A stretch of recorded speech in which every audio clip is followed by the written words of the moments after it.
দিল্লীৰ পৰা গুৱাহাটীমুখী ৰেলত যাত্ৰীৰ দুৰৱস্থা শ্ৰীৰামপুৰৰ সিপাৰে কোনেও নুশুনে উত্তৰ পূবৰ যাত্ৰীৰ সমস্যাৰ কথা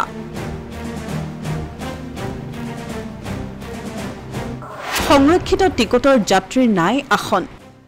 প্ৰতিটো দবাৰ মজিয়াতেই দাদাগিৰি কৰা টিকটবিহীন অজস্ৰ যাত্ৰী ৰেলৰ টয়লেট বেচিনত নাই পানী আনুষ্ঠানিক আপত্তিৰ পাছতো ৰেল কৰ্তৃপক্ষৰ নাই সঁহাৰি ভাৰতীয় ৰেলৱেৰ উত্তৰ পূৰ্বাঞ্চলমুখী অধিক যাত্ৰীয়ে যাত্ৰা কৰা এখন ৰেল নৰ্থ ইষ্ট এক্সপ্ৰেছ এই ৰেলখনত এতিয়া নাই যাত্ৰীৰ নিৰাপত্তা এই ৰেলখনৰ স্লিপাৰ ক্লাছৰ ভিতৰৰ এই দৃশ্য চাওক নাই কোনো বহাৰ ঠাই আনহে নালাগে মজিয়াটো শুই বহি গৈছে একাংশ যাত্ৰীয়ে এই যাত্ৰীসকল কিন্তু টিকট কৰি ৰেলখনত যাত্ৰা কৰা যাত্ৰী নহয়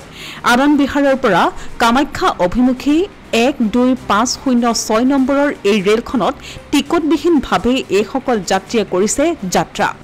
টিকট নকৰাকৈ এইসকল যাত্ৰীয়ে যাত্ৰা কৰিছে যদিও যাত্ৰীসকলক চাবলৈ নাহে কোনো টিটি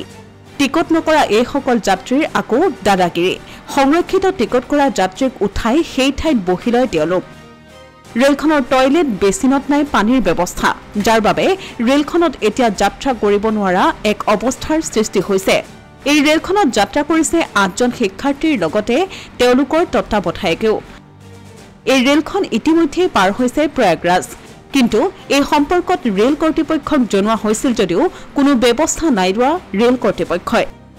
উল্লেখযোগ্য যে কেৱল ৰাজধানী এক্সপ্ৰেছ আৰু কেইখনমান ট্ৰেইনক বাদ দি উত্তৰ পূৰ্বাঞ্চলমুখী প্ৰায় ৰেলতেই এনে সমস্যাৰ সন্মুখীন হ'ব লগা হয় যাত্ৰী